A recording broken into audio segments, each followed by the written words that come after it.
Arturo Alejandro Burruel Huerta. Maestro, espero haya visto el comentario que le envié.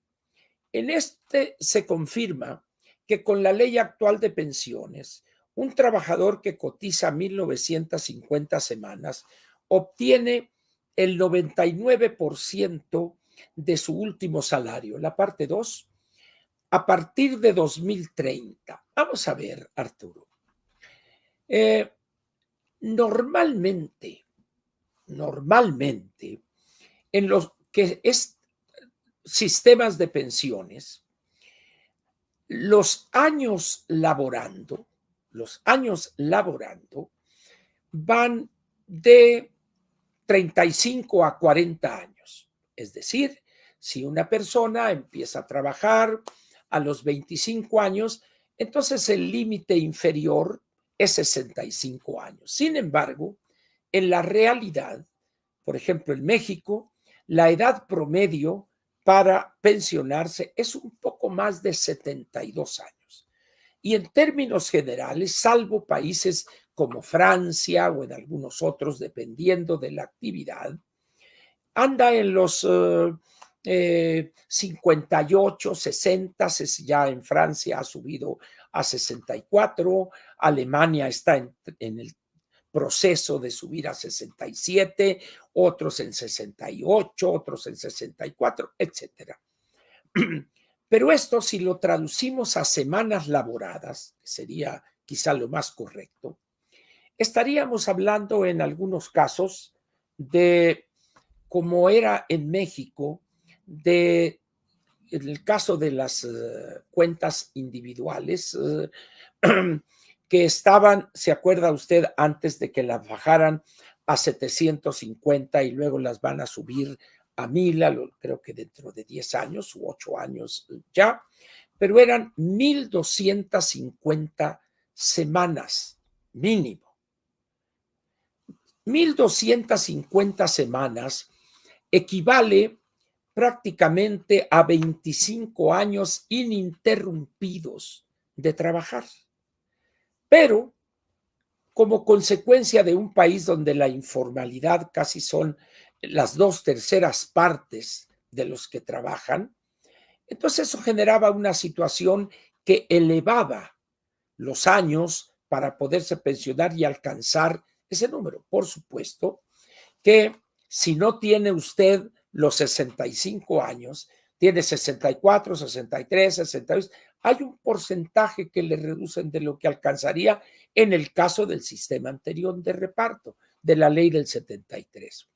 En el caso de las cuentas individuales, ahí el requisito era 1,250 semanas. Como les pareció que eran muchas y como había salidas y entradas a la formalidad, entonces dijeron, no, pues esa persona puede tardar 35, 40 años trabajando o más. Entonces tuvieron la brillante idea de rebajar a 750 e ir aumentando hasta llegar a las 1,000, pero ya no a las 1,250 semanas. Muy bien.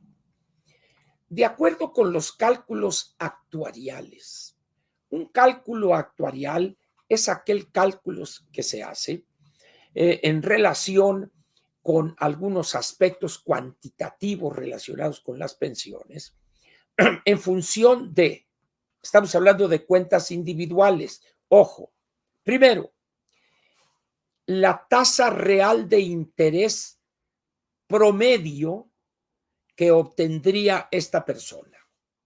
Aquí para los cálculos actuariales se usa el 4% de tasa real, es decir, si la tasa nominal debería ser cuando menos de 7.25, una cosa así, o si quiere usted el 8% mínimo.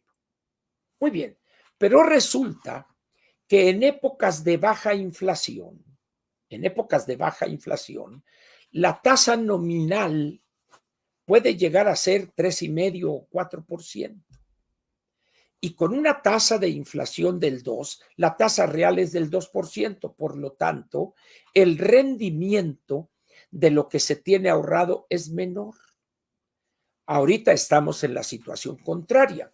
Tenemos una inflación del 4.5, 4.6, fue el año pasado, ¿ya? En los últimos 12 meses, y tenemos una tasa de CETES, 28 días, de 11%, para ponerla clara. Entonces, la tasa real es alrededor del 6.97%. Es una cosa inusitada. Ahora bien, eso no va a durar. En 2, 3 años tendremos un regreso a la tasa, vamos a decir, histórica de la inflación, que estará en el rango del 2 al 4%, con un punto intermedio de 3%. Muy bien. Entonces, los cálculos que ha hecho la Comisión Nacional de la CONSAR, del Sistema de Ahorro para el Retiro, hay unas presentaciones interesantes que te recomendaría, Arturo, elaboradas en el sexenio anterior, pero ahí están, los números son fríos, donde una persona con la tasa de aportación, que es lo que no mencionas tú, la tasa de aportación tan baja como está en México, del 6.5%, después de 1,250 semanas con una tasa real del 4% y sin sacar dinero, la tasa de reemplazo giraría alrededor del 25-26%. ¿Y por qué es este porcentaje tan bajo? Por la simple y sencilla razón de que la aportación es muy baja. Entonces aquí estamos ante una situación que, repito, tú no mencionas. La tasa de aportación del trabajador o de las partes involucradas. Doy ejemplos. Alemania, por ejemplo, el trabajador solo, no del patrón, no del gobierno, el trabajador aporta el 21% de su salario bruto y obtiene a los 67 años o 66 y medio, que es ahorita los 67, una tasa de reemplazo del 70%, 71%. En la mayor parte de los países, y acaba de salir, y te recomendaría que lo buscaras, Arturo, lo que llaman ellos pensions at a glance, o sea, pensiones, un ojazo a las pensiones, podríamos decir. Está en inglés y en español esta publicación y abierta en la OECD. Y ahí verás tú las tasas de reemplazo de muchos países. Entonces, no hay un solo país que alcance, como tú señalas, la tasa del 99%. No existe eso. Yo no sé cuáles sean los números que tú sacaste o de dónde obtuviste esa conclusión, pero eso no existe. No existe. Como dicen los gringos, period. Entonces, repito, me gustaría que me enviares tú cuál sería la hoja de cálculo que has utilizado en cuanto a estas cosas. Porcentaje de aportación del salario base de cotización del trabajador. ¿Qué porcentaje de ese salario se aporta a su cuenta individual? Segundo, ¿cuál es el número mínimo de semanas que debe cotizar él de manera ininterrumpida para poder aspirar a pensionarse? Serán, no sé, 1,000, 1,250, 1,500 semanas. No lo sé. Eso lo deberías decir tú para poder estimar si el cálculo que haces tú es correcto o no. Y tercero, ¿cuál es la tasa real de rendimiento de ese ahorro que se consideró para llegar a esa conclusión que, por decirlo menos, me parece absurda? Entonces, sin esos tres elementos, tu afirmación del 99% no tiene fundamento financiero alguno. Y hay una confusión. A partir del 2030, ¿qué significa eso? Que una persona que empezó a cotizar en 1997, después de 33 años de trabajo, que serían 800 y pico de semanas, va a obtener el 99%. Perdón que te lo diga crudamente, Arturo, pero lo que estás planteando es un despropósito. Saludos de cualquier manera. Vamos a comenzar, pues, el editorial de hoy. El título es el siguiente: Apa semanita esta. Esta semana va a ser recordada durante muchos años por venir, como consecuencia de lo que vimos y de lo que padecimos. Lo primero que quiero comentarles son los cierres de las dos candidatas. El primero, aun cuando hubo otro, fue el domingo pasado, en un lugar cerrado que se llama Arena Ciudad de México, allá por los rumbos de Azcapotzalco, creo que es, donde estaba, creo, Ferrería, el rastro de Ferrería hace muchos años. Ahí está construida en esos terrenos la Arena Ciudad de México, una cosa inmensa ahí. Entonces fue un cierre lleno, unos hablan de 20,000 personas, otros de 22,000, otros de 10,000. El caso es que los miles brotaban así, los miles, perfecto, miles, no hay problema, ¿no? Yo me acuerdo, no me quedaría a mí criticar esas cifras, porque durante el movimiento del 68 nosotros hablábamos que 2 millones de gente estaba en el Zócalo, lo cual no es cierto. Al Zócalo nomás le caben perfectamente lleno, apretado, 135,000 personas. Y si hablamos nosotros en aquellos años de 2 millones, ¿por qué no se puede decir 22,000, 20, 25, los miles que quieran? No voy a eso. Entonces, en ese cierre, la ingeniera pronunció un discurso que a muchos les ha parecido el parteaguas de su campaña. Respeto también esas opiniones de un Héctor Aguilar Camín, de uno por acá, por allá, sí, todos. Ahora sí, despertó la ingeniera, ya, lo que ya han leído ustedes, u oído o escuchado. Muy bien. Lo único que hice yo fue recordar mi relación con los discursos de políticos en ocasiones importantes. Reseñé la impresión que me causó el discurso en la toma de posesión del presidente José López Portillo. Posteriormente, el discurso de aquel marzo memorable de Luis Donaldo Colosio y este discurso pronunciado por la ingeniera. Y básicamente lo que dije es, después de mi ingenuidad política en aquel año del 76, cuando tomó posesión el 1 de diciembre López Portillo, y a la luz de los resultados y de la gobernación de López Portillo del 76 al 82, dije, a mí ya con esa brocha de los discursos ya no me vuelven a encalar. Y lo he cumplido.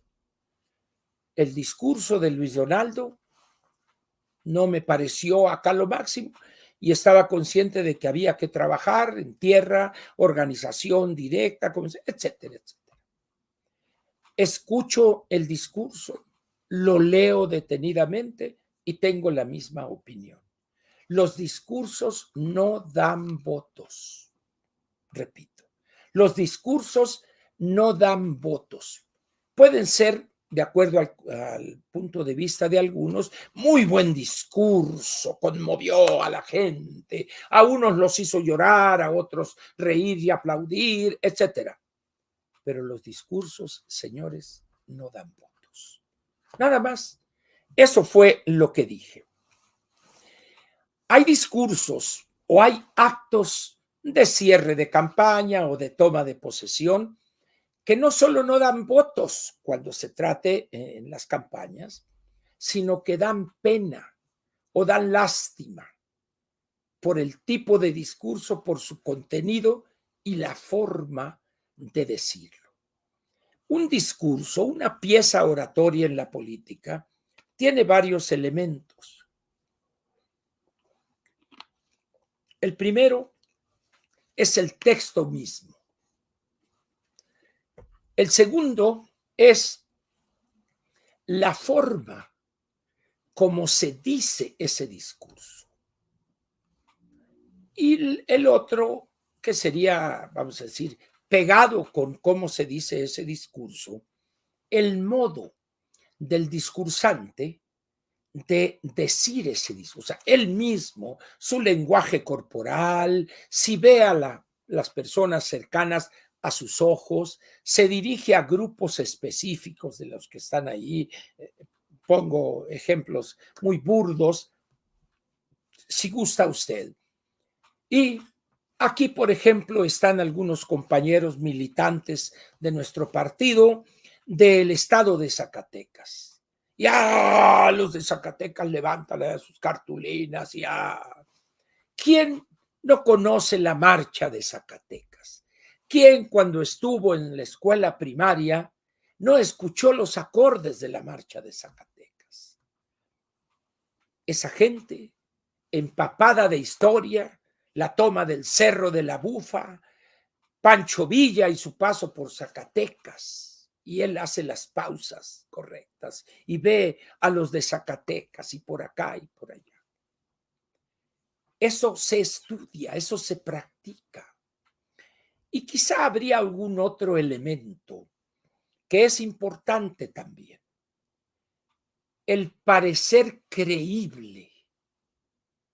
Es decir, que la persona que está cerca, que lo vea uno ahí casi oliéndole el aliento, sienta que el político está diciendo la verdad, que es creíble lo que él está diciendo, que es algo que se va a concretar.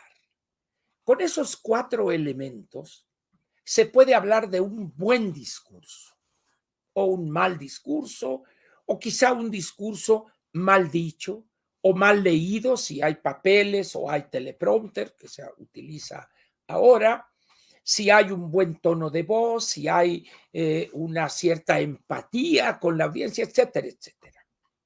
En el caso de la ingeniera, ya todos saben que fue la algarabía, la felicidad, el triunfo, y brincaban los que estaban allí en la zona VIP, que eran los camajanes, porque el infelizaje estaba arriba allá, ¿no? En la gradería, pero los efectivos estaban ahí cerquita. Esos nunca pierden oportunidad para estar ahí en el lugar correcto en el momento oportuno. Entonces ahí estaban los perfumes caros, las prendas elegantes, los foulards de seda de marca famosa, las bolsas de marca, los lentes, por supuesto, para el sol obligados de alguna marca conocida, etcétera, etcétera. Y en el centro la ingeniera con entrega, con pasión, y conmocionó a aquella multitud. Perfecto, muy bien. Ese es el de la ingeniera.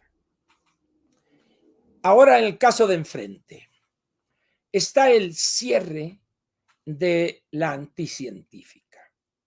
En un lugar abierto, que en estas condiciones ya de los acarreos así tan burdos son mal vistos, cometieron el error de ponerse ahí. No sé por qué, seguramente su estrategia así está planteado, pero con un personaje como ella que no sabe decir discursos, que tiene una voz sosa, monótona, que su mismo físico no genera emoción, empatía, y un discurso en cuyo texto a veces parecía más un informe de gobierno que un cierre de precampaña para invitar a la gente a incorporarse, a moverse, etcétera, etcétera. Si a eso le agregamos el acarreo burdo, chafa, porque dice uno, oye, pues cuando menos déjenlos allá por el Estadio Azteca, o allá por la entrada de Puebla, o por Ecatepec, por allá, o por el Toreo, allí déjenlo, y que la gente camine a una estación cercana del metro, pero no, la colonia tabacalera y las colonias aledañas, aquello era un caos por los cientos o miles de camiones de diferentes estados de la República. ¿Y por qué es eso? Por la simple y sencilla razón de que saben que desde la Ciudad de México, pues no les va a alcanzar el prestigio, el compromiso, lo que quieran ustedes para juntar, porque no han hablado de números. 20, 30, 40 mil, porque además no caben ahí. Entonces, alguien podría decir, eso fue un fracaso el cierre de la anticientífica. Si nos atenemos a esa visión superficial o del no experimentado organizador, pues dice efectivamente, fue aquello un fracaso. Pero la persona que conozca de este tipo de campañas y de las campañas de Estado, cuando el gobierno y el Estado se vuelcan a apoyar a un candidato, aquello era un trago amargo que había que pasar.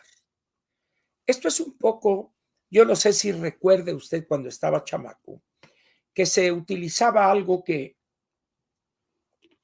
se llamaba las purgas, un remanente medieval, donde después de cierto número de meses era obligado que al niño se le diera una purga. Es que eso limpiaba el estómago, se iban lombrices y cualquier cochinada así.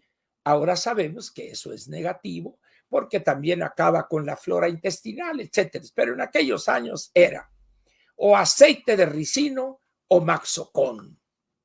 Aquello era un veneno, pero ni modo. Bueno, pues eso era el trago amargo, vamos a ponerlo así, el trago amargo por el hecho de ser niño y a tomarse la purga de Maxocón, horrible, unos triangulitos que en realidad son triángulos, era una pirámide, no cubo porque tenía 3 lados, un triangulito, o una botellita de aceite de ricino. Híjole, eso era.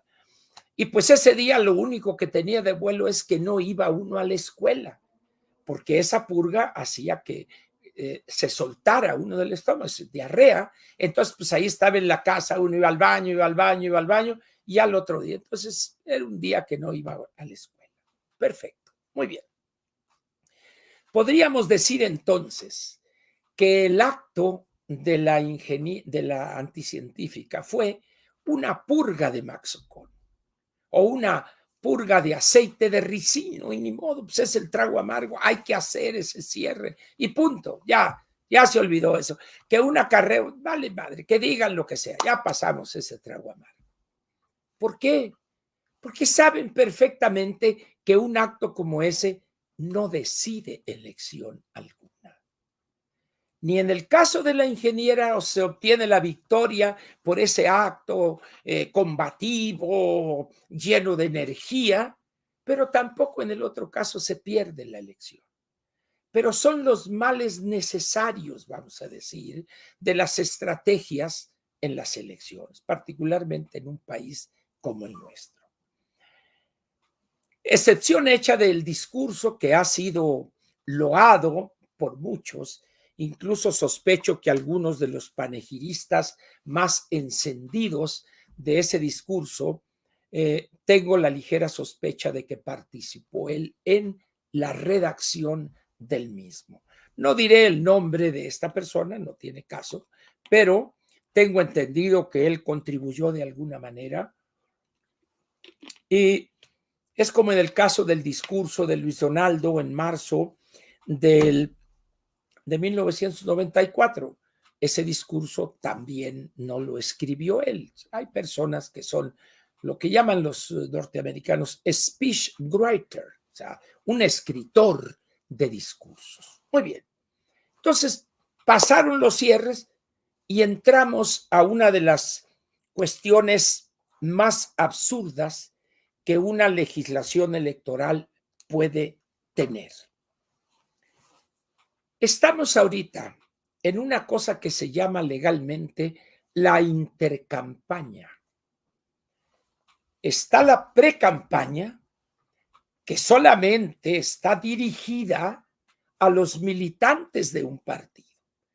Entonces, lo que tiene uno que hacer al no ser militante de aquel partido es taparse los oídos y cerrar los ojos para no ver el spot de la anticientífica. O a la inversa, los de Morena o de Verde y del PT tienen que hacer lo mismo, pero para no ver los spots de la ingeniera. Es una estupidez, es un absurdo eso. Sin embargo, está en la ley. Muy bien, pero ese fin de la precampaña da lugar a ese periodo que se llama intercampaña. Y luego tenemos, a partir del 1 de marzo, la campaña propiamente dicha, donde el candidato puede pedir el voto, puede hacer propuestas, es decir, hay un qué quiere él hacer cuando gobierne y puede hacer propuestas cómo haría eso para volverlo una realidad, el cómo. Casi nunca mencionan el con qué. ¿Por qué? Porque saben que tendrían que tomar decisiones dolorosas. O se lo quitan a otros programas, o aumentan los impuestos, o contratan deuda. No hay más, ¿no? Entonces, ¿para qué sirve la intercampaña? Para nada. No tiene ningún sentido. Es uno de los grandes absurdos e hipocresía del legislador ante un intento de burlar la realidad. Dice uno, ¿cómo le haces tú para impedir que todos los spots de la Alianza Va por México no los vean, no los escuchan, no los oigan los adversarios o a la inversa? Eso es imposible.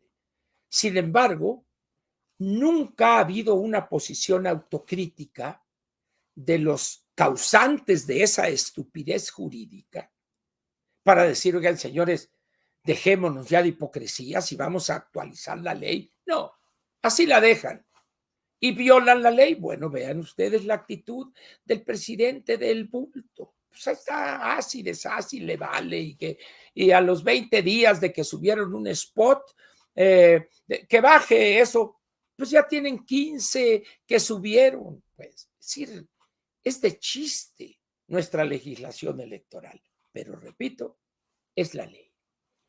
En este periodo de la intercampaña, se supone que, por ejemplo, Ciro Gómez Leiva invita a la ingeniera y habla ahí, no puede pedir el voto, ¿verdad? Pero habla cómo te fue, Xóchitl, muy bien, Ciro, a todo dar, la gente, y vamos a ganar, etcétera, etcétera. Pero no puede estar la candidata de la otra, de la coalición, seguiremos haciendo historia o juntos haremos historia. ¿Por qué? Porque la ley lo prohíbe. No puede ir a mesas redondas, dice uno, ¿pero por qué? ¿A qué se debe esa estupidez? Al afán de controlar absolutamente todo, así sea un imposible, por parte de nuestro poder legislativo. Bueno, habrá que esperar al 1 de marzo. ¿Y qué va a haber a partir del 1 de marzo? Van a ser prácticamente 3 meses, todo marzo, todo abril, y hasta el día 29, hasta el 30, 31 y 1, hasta el 29 de mayo, ¿de acuerdo? Porque viene el 30, el 31 y el 1, que son 3 días de reflexión. ¿Está bien? Días de reflexión. ¿Y qué vamos a oír? Pues prácticamente lo mismo que hemos visto, escuchado, oído en la precampaña, con algún agregado de cuestiones específicas y lo que sea. Pero volvemos a lo mismo. ¿Cuándo llegará el día en que dirigentes de los partidos se pongan de acuerdo y digan, ¿saben qué?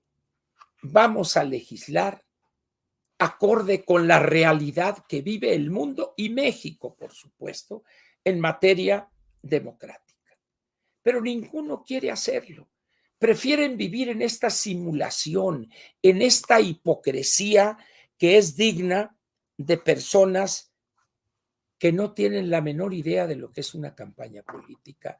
en el mundo de las redes sociales. Ahora bien, las prohibiciones que establece la ley son aplicables para candidatos y partidos, pero no para usted, ciudadano. Usted podrá en su Twitter, en su Instagram, en su TikTok, en su Facebook, poner lo que guste usted, lo que guste, porque en primer lugar, las redes no están reguladas por la ley en cuanto a contenido se refiere, y usted no es candidato, no es funcionario público, es un ciudadano que tiene el derecho a expresar sus puntos de vista y sus filias y fobias, sus loas a tal o cual candidato o partido o coalición o grupo de partidos, pero también sus críticas a esos candidatos. Y nadie lo puede reconvenir. Entonces, estamos pues ante una situación donde, pues yo creo que los jóvenes que han tenido conocimiento de cómo son las campañas en otros países, ya sea que hayan sido testigos de algunos procesos electorales en esos otros países o mediante las redes tienen acceso a reportajes, opiniones, etcétera, etcétera. Y eso lo que genera es un rechazo de los jóvenes a la política mexicana y un abstencionismo elevadísimo en los menores de 30 años. Pero eso no les importa tampoco a los partidos. Por eso para ellos un abstencionismo del 40, del 45, del 38% no les afecta. ¿Por qué? Perdón. Porque con el dinero que reciben de las prerrogativas, dicen, oye, pues 1,500 millones de pesos, pues hay trimestres que no los saco, dicen. Entonces, estamos en un círculo vicioso, pues, lo cual me lleva a afirmar que el sistema mexicano de partidos ha caído en ruinas, no existe prácticamente.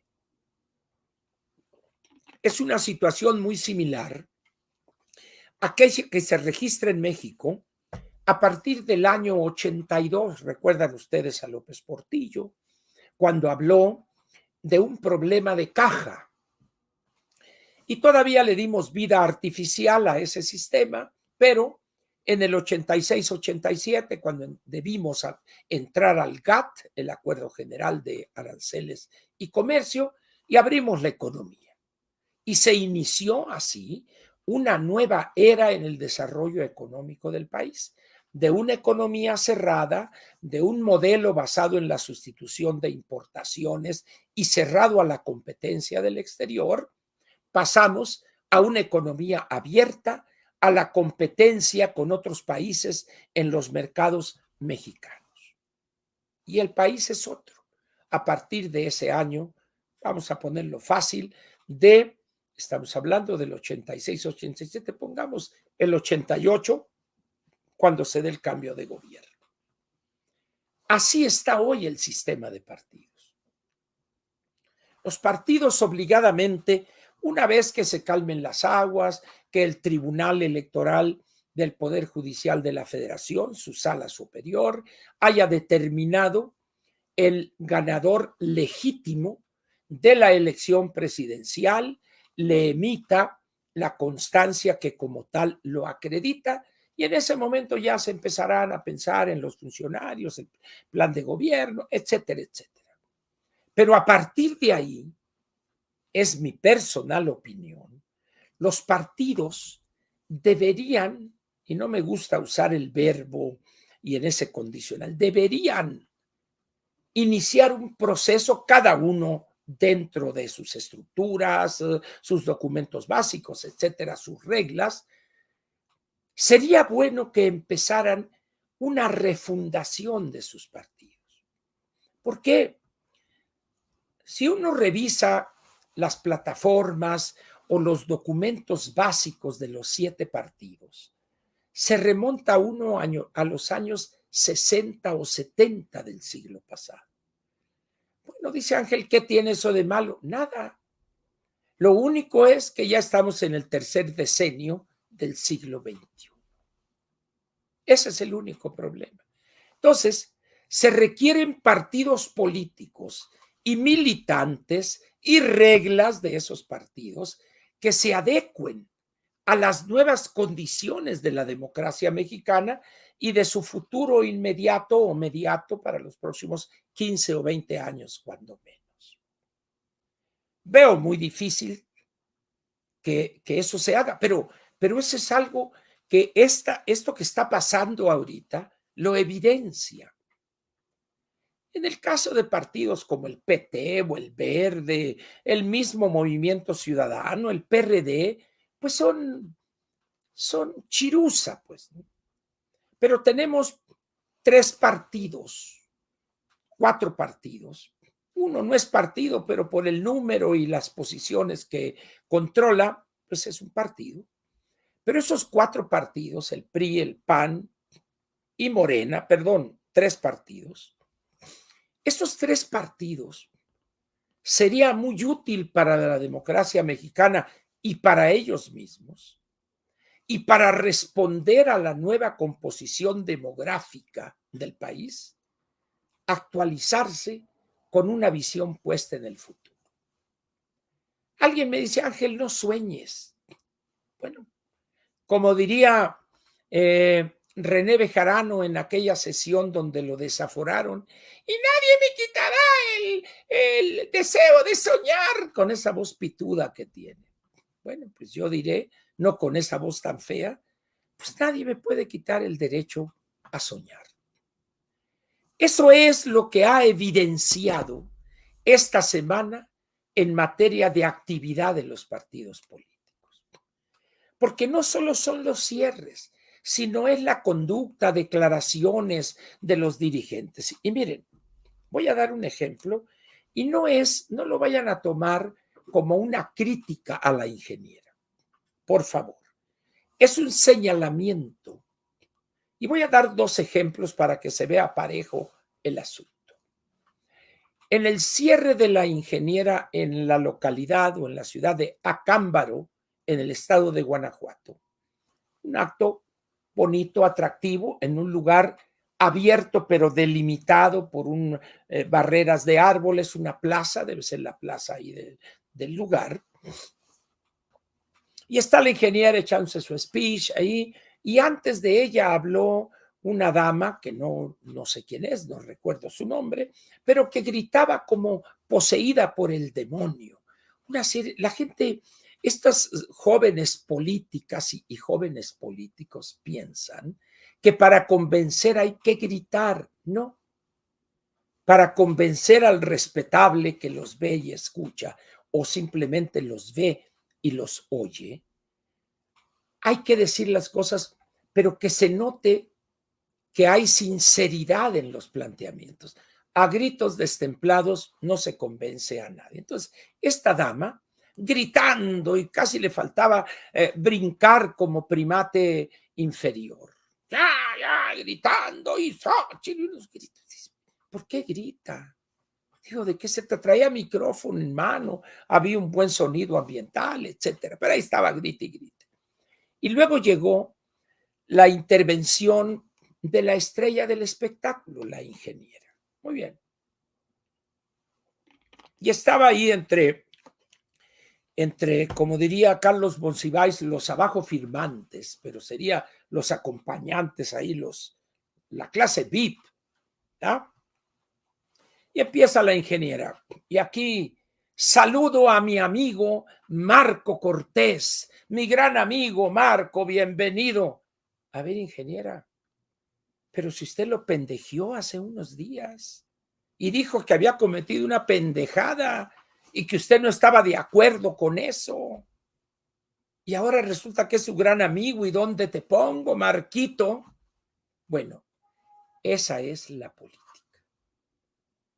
Esa es la política. La ingeniera ha dicho que dirá toda la verdad e incluso en este nuevo conjunto de palabras, la defensa de la vida, la verdad y la libertad. Ella en la parte de la verdad acusa, y además justamente, al gobierno actual de mentir. pero que ella sí va a decir la verdad, yo habría esperado entonces que en congruencia con eso le hubiese dicho, oye Marco, ¿y qué estás haciendo aquí después de lo que has hecho en ese convenio que debería darle vergüenza a nuestro partido o a tu partido? Te pido que abandones esta tribuna. Vámonos, fuchicaca, ¿no? Mi amigo, mi amiguito, mi amigocho, y Marco, ¿y cómo estás? Y el otro acá dejándose querer con la moda de las camisas con el nombre ya. Esa es la política. Por eso aquellos que esperen que efectivamente la ingeniera va a decir siempre la verdad, desde ahorita les digo que se vayan sentando. Pero luego vayamos a la otra parte de cuando se plantea una parte ahí en ese discurso de la ingeniera, que para mí me pareció lo más rescatable, es creo que en el minuto 12 del video, porque interviene la gritona aquella y otra persona que la presentó, pero creo que a la altura del minuto 12, 12, 15, 12, 20 segundos, la ingeniera se refiere al problema de la inseguridad y dice, a mí no me temblarán la mano para aplicar la ley. Tengo los arrestos o los etcétera suficientes para lanzar en contra de grupos criminales toda la fuerza del Estado. Pero luego ya le bajó. Ahí, si yo le hubiese escrito esas tarjetas ahí, habría continuado con esa argumentación. ¿Por qué? Porque el problema número uno en este país es la inseguridad, la violencia, el crimen sin control alguno, particularmente en el estado de Guanajuato. Sin embargo, no lo hizo. Ellos sabrán las razones, ¿verdad? Deben de tener alguna estrategia, etcétera, etcétera. Alguien me decía, Ángel, es que no es el momento de las propuestas. Órale, pues está bien, ya no diré nada. Ahora bien, cuando volteamos, tratando de fijarnos en el caso de la anticientífica, pues las cosas rayan en el ridículo completo. Parecía, ya lo dije, un informe y tantas líneas de autobuses y de microbuses y que a la chatarra y los 2 teleféricos más grandes del mundo y que para aquí, para allá, para allá. Pues sí, pero todo eso no fue suficiente para enfrentar y resolver el problema de la movilidad en la Ciudad de México. Entonces, ¿qué es lo que tenemos entonces ahí? Lo mismo de siempre, lo mismo de siempre. Entonces, en ese sentido, pues, algo nos falta aquí en México para construir un sistema de partidos moderno, acorde con la nueva situación del mundo en materia democrática, en cuestiones de los temas, los problemas económicos, etcétera, etcétera. ¿Por qué? Porque tenemos un mundo que difiere mucho de lo que todavía se vivía en el 2018, ya no se diga en el 2012 o en el año 2000. Sin embargo, la clase política no quiere entender o no quiere adecuarse a esa nueva realidad. ¿Qué va a pasar poco a poco? Pues simple y sencillamente va el desencanto histórico y conocido de los jóvenes hacia la política va a continuar profundizándose. Su rechazo a los políticos será todavía mayor, sus juicios a bote pronto son una bola de corruptos, son rateros, se enriquecen, etcétera, etcétera, etcétera. Cosas que conoce usted mucho mejor que yo. Esta semana, pues, va a ser un parteaguas en estas campañas. Muchos, quizá ingenuos, pensaron en que podría haber algo diferente y, sin embargo, no es ni será así. No es ni será así.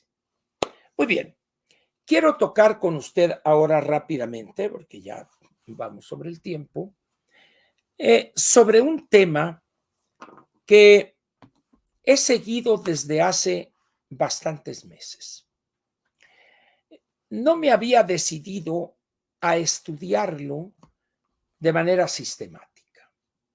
Sin embargo, hace ya quizá unos 3 años, yo llegué, producto de un largo comentario que leí en alguna revista de las cuales estoy suscrito, sobre la vida de un teólogo alemán, el señor Dietrich Hofferner o algún apellido así alemán. Ahorita les diré cuál es el apellido correcto de él.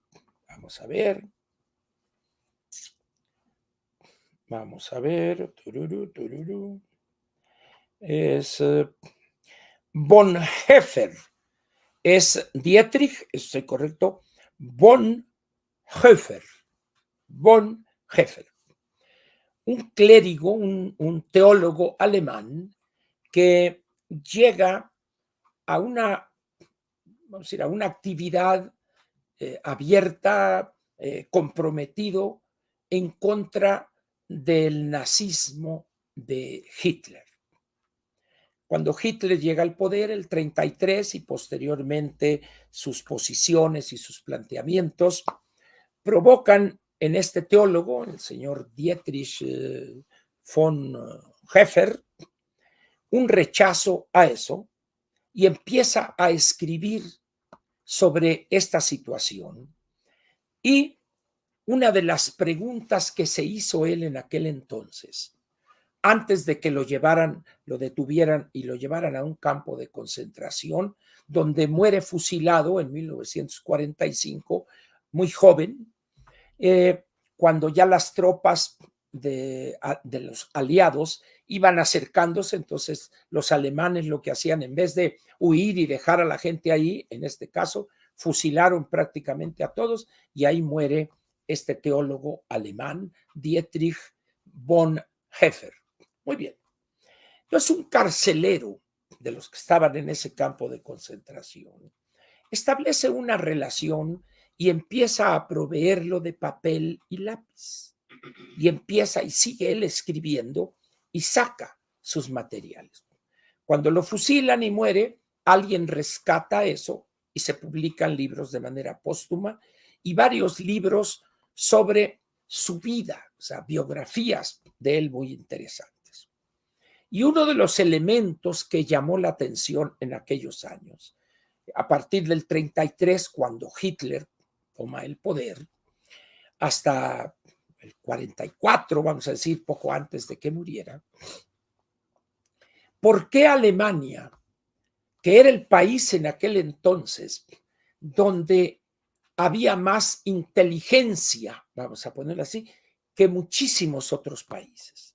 Literatos, músicos, filósofos, científicos, escritores, artistas, pintores, dramaturgos, etcétera. Alemania era en aquellos años, vamos a decir, el faro de luz cultural del mundo. Entonces se preguntó él, ¿por qué personas tan inteligentes, una sociedad tan culta como era la sociedad alemana, cayó presa de la demagogia y la perversidad hitleriana? Ese es vamos a decir, el problema que le ocupa posteriormente. Y escribe largo y tendido sobre eso. Muy bien. Cuando leo yo eso hace unos 3 años posiblemente, me queda a mí ese gusanito ahí y lo traslado un poco a Francia.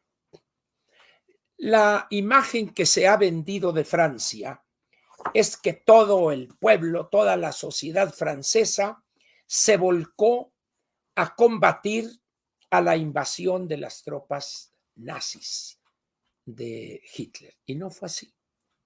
Hay libros muy interesantes donde se habla del colaboracionismo de amplios sectores o amplios grupos de la sociedad francesa. Y otra vez, aquella pregunta del teólogo Dietrich Bonhoeffer me volvió, regresó. Y eso me ha dado vuelta. Y hay una parte en la obra de este teólogo que se llama la teoría de la estupidez humana, porque él atribuye a la estupidez en la sociedad alemana que llevó a millones de personas cultas, estudiadas, a apoyar abiertamente y acríticamente a Hitler. Entonces, digo, este es un tema que vale la pena estudiarlo. ¿Por qué? Porque entonces llego al México de López Obrador, particularmente a partir del 1 de julio del 18. ¿Por qué tantos estudiados con niveles de educación superior y posgrado cayeron en la perversidad López Obradorista? ¿A qué se debe eso? Y entonces llego buscando en eso a varios libros que tratan el tema de la estupidez. Y estoy leyendo ahorita el primero de esos libros, he leído otros, pero ya con método, un libro de Paul Tabori, que incluso me sorprendió que en un tuit largo que me llegó mencionan a Tabori.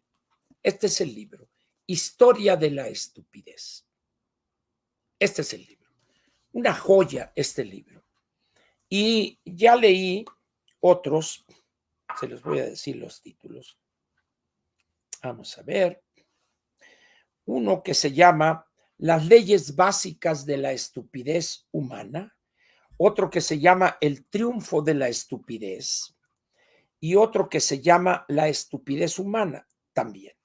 Y este que es Historia de la estupidez. Y la verdad es que estoy gratamente sorprendido por haber decididome a estudiar este tema de la estupidez. Y estoy asustado del nivel tan profundo, tan extendido en México de ese vicio, de esa perversidad que es la estupidez. Podría dar muchísimos ejemplos, muchos ejemplos. Podría yo darles a ustedes, pero los aburriría porque son cosas que ustedes ya saben, pero no las llaman estupideces a esas muestras de ignorancia, dicen algunos. A veces se hacen sinónimos la ignorancia y la estupidez, pero no es así. Hay personas que tienen vastos conocimientos, pero que son muy estúpidos. Por ejemplo, tenemos al caso de un hombre con una gran cultura, un gran conocimiento de la historia, como es el doctor Lorenzo Meyer, pero estúpidamente se entrega a López Obrador. Y así hay muchos casos. Hay personas, por el contrario, poco estudiadas, algunos diríamos ignorantes en muchos temas, pero que no son estúpidos. Es decir, es un tema, pero muy, muy interesante este tema. Voy a estar compartiendo con ustedes a medida que vaya puliendo lo que pienso de este tema.